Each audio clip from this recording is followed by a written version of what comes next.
Welcome back to another episode of Agile with Jimmy. Today I want to discuss and explore what is culture. Is it the way we dress at the office, acceptable clothing, the vibe in the office, the atmosphere, the climate?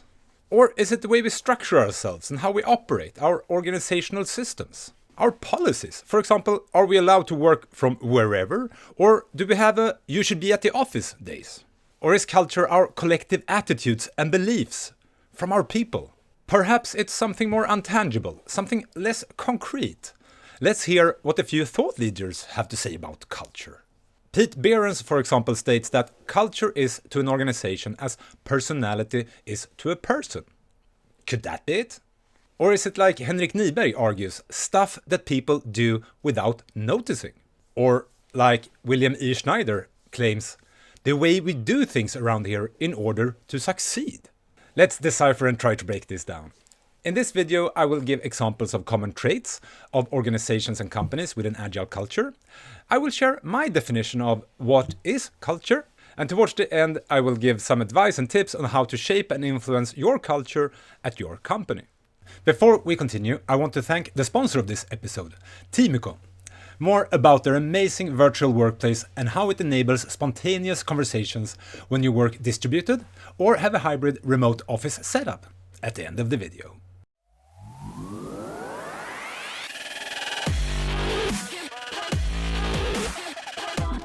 As an agile coach and consultant, I've had the luxury of working with many different companies who've come a long way on their agile journey.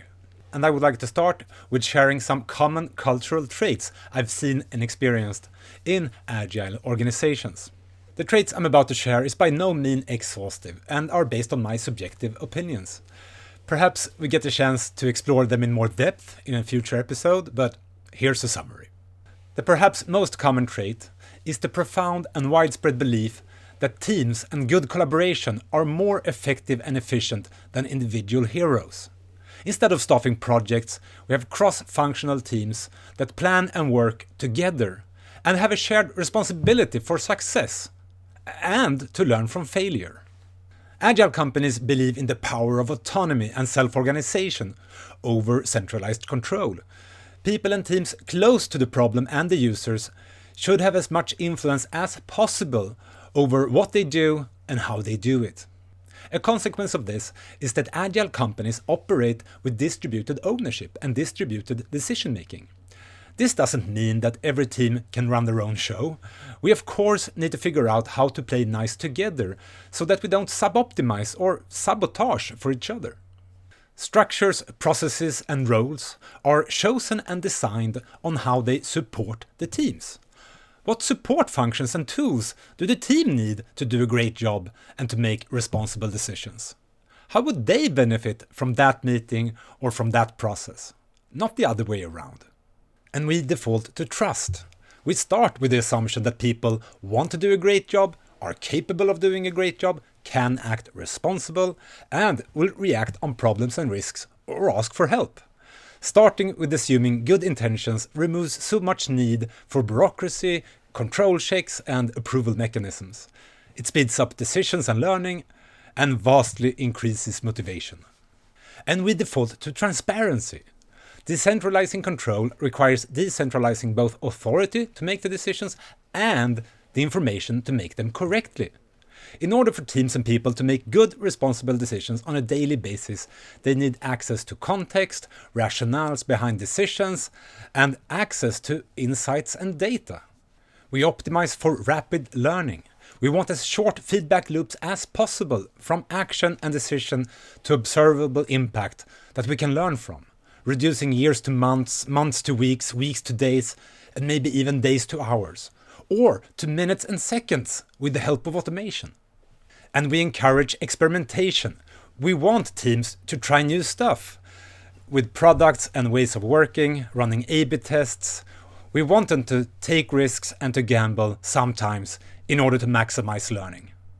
But in order for this to work, we also need to create a safe-to-fail environment where it's acceptable to make mistakes as long as we learn from them. And we also need everyone to feel psychologically safe to challenge, to raise concerns, and to question things. And we're in this forever pursuit of continuous improvements. We inspect, we learn, adapt, tweak, learn new things. We try things out, see what works and doesn't, both in terms of our product and services, but also in our ways of working. We want these small, gradual improvements every day. And we also embrace that change is natural, both big and small. The way we did things, the way we organized ourselves yesterday, won't necessarily set us up for success tomorrow. And we put people and their motivations first in every conversation. Because we know that motivated people will act responsible and put in an effort and care for the bigger thing, the shared outcome you're trying to achieve. In essence, these were examples of traits that describe beliefs, values, and habits that enables teams, people, and organizations to quickly learn, react, and adapt to emerging opportunities, changes in the world, and to new customer and market insights. This brings us to the next segment of this episode. What is culture? I believe there's a way to define culture that isn't too abstract or too academic. A way to think about it that allows us to see ways to build, shape, and influence the culture around us. That empowers me to action and helps me see how I can contribute. The way I think about it, this abstract thing we call culture can be best understood if we break it down and look at these 4 aspects. What do we believe is the key to our success? Is it being in control, being innovative? Do we achieve great things through collaboration, etc.? And what are the principles that guide us when choosing between A and B? When we choose what to do, how to structure ourselves, or how to solve a problem? Another way to think about culture is the stories we tell ourselves about ourselves. We have our habits and traditions, stories of wins and fails, our defining moment. The things we talk about when we gather for a beer or an after work or by the coffee machines tends to be repeated for a purpose. There's something in them, a lesson to be learned. Perhaps the thing that describes our culture best is which behaviors are rewarded and which are reprimanded. We're all trying to figure out how to be of value and appreciated. So we look for patterns and clues to help us. Who gets promoted? Who are shown appreciations? What is acknowledged? And furthermore, the system and processes we operate within also promotes certain behaviors and makes us practice certain skills. And what is it that creates a sense of belonging? What's the vision we rally around? How do we describe our identity? What language do we use? What visual metaphors are popular? Anything that creates a sense of identity and belonging. Thinking about culture in this way is, for me at least, way more concrete and actionable. What are our beliefs and values? The stories we tell ourselves about ourselves, rewarded and reprimanded behaviors, and what creates our sense of belonging is way more useful. Not only can we influence these aspects, we can shape them through our actions and language. We can invest in them, and they invite to conversations that lead to actionable outcomes, which in turn enables us to act with intent. So let's be concrete and allow me to share some tips and advice on how to shape and influence your culture. Number 1, make it real. What do I mean? Making culture real? Yeah, kind of. For example, a team is real. It consists of people who meet and they plan together. They make decisions together. They work together, solve problems, create stuff. Perhaps you can visit them in their corner of the office and they create something that's tangible. You can demo it, you can use it, you can ship it to users and customers. They create stuff they're proud of. But beyond the team, things quickly become abstract. Sometimes departments are reduced to a slide in a presentation. Local cultures kind of automatically emerges in teams with people cooperating. But if you want a shared culture, cross teams and cross people, you need to make these wider entities become real.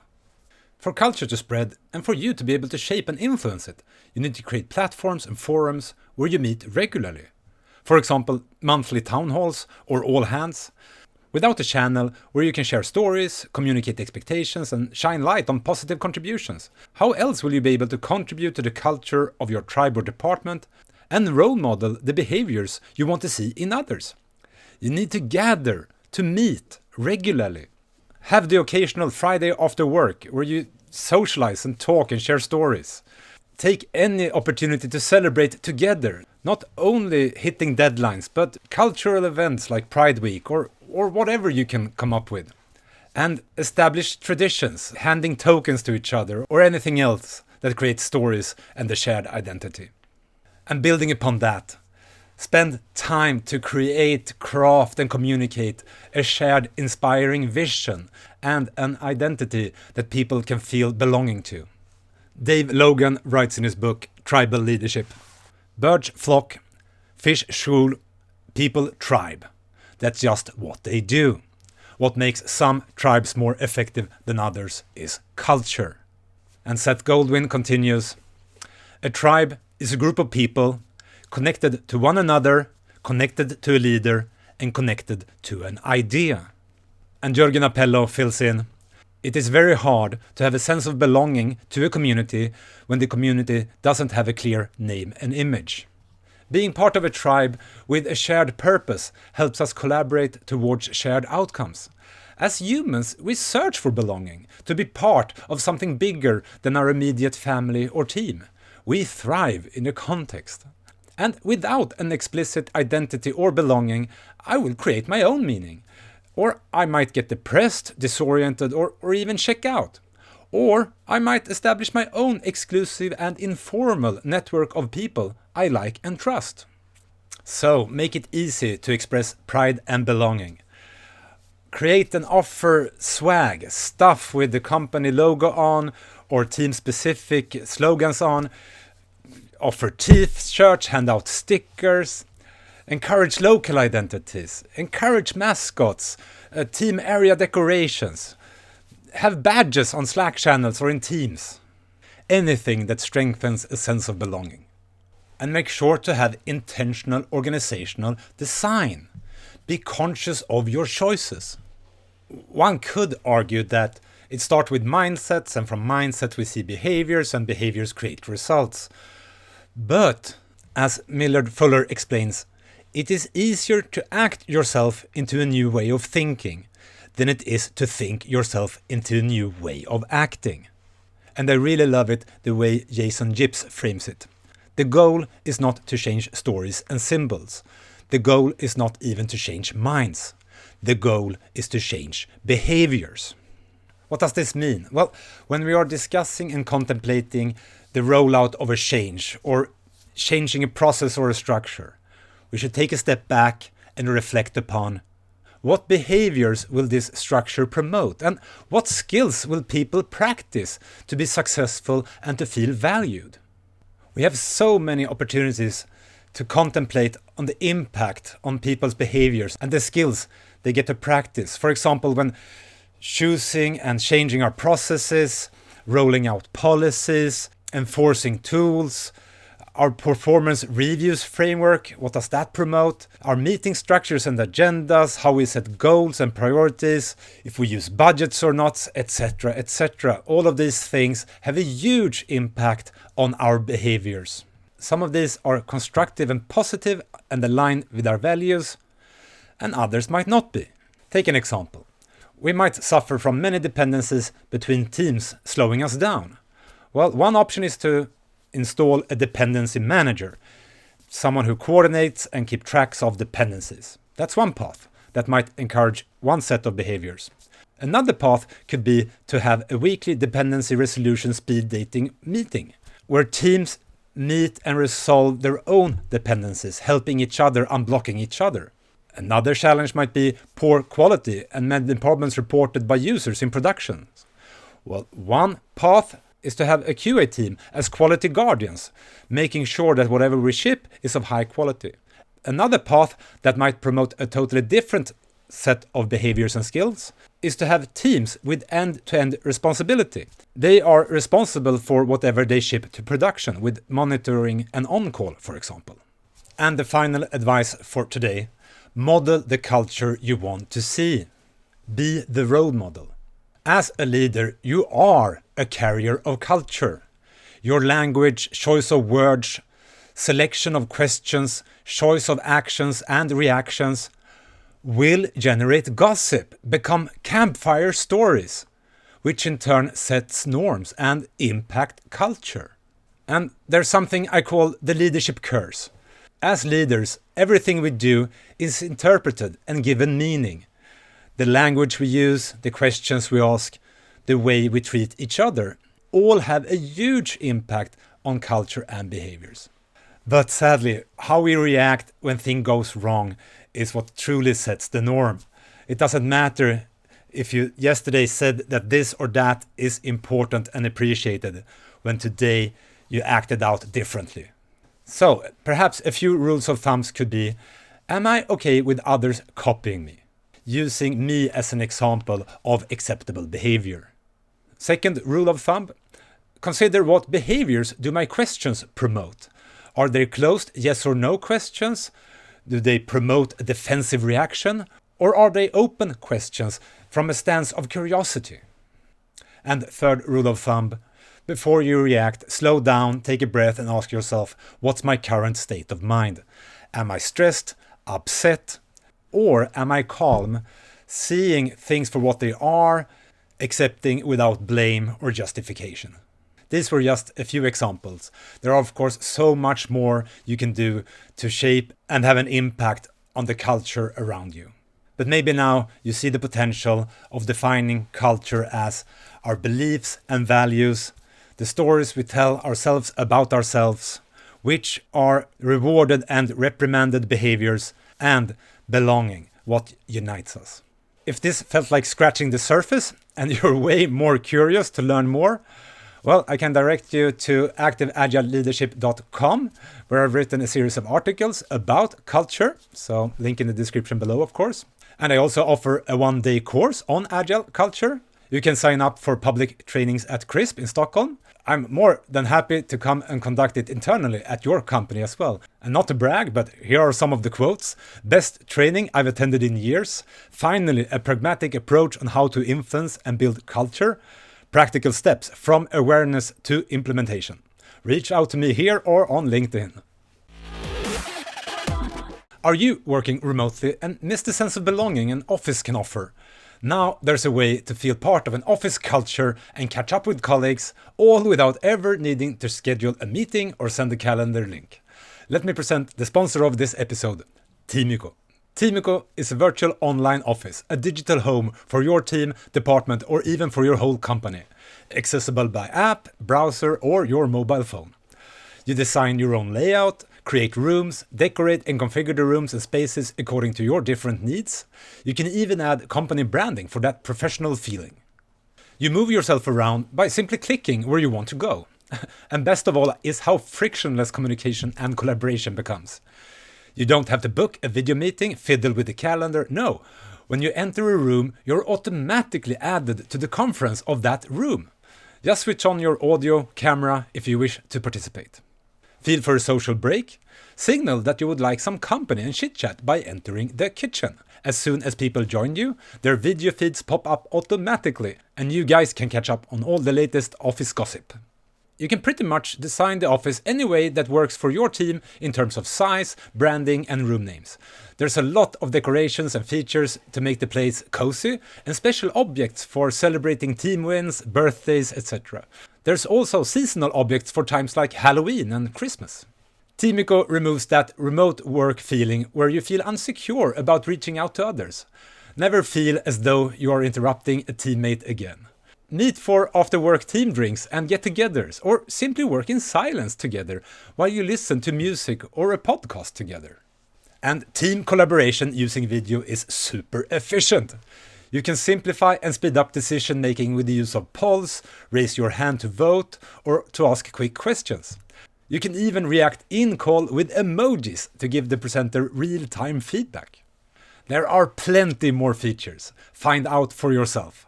Head over to timiko.com and try it for free with your team for 14 days. Thank you for watching. Making videos like this takes time. The support from you, my amazing Patreons, means everything to me. Once again, thank you. If you're an Agile coach or teacher and you are showing this video as part of a workshop or a training, I would be super grateful for a super thanks. Click the thanks thingy below and choose what you feel is an appropriate contribution. If you're new to this channel, make sure to subscribe so you don't miss any future episodes. And while you're at it, check out some of the previous ones. And as always, explore, have fun, be safe.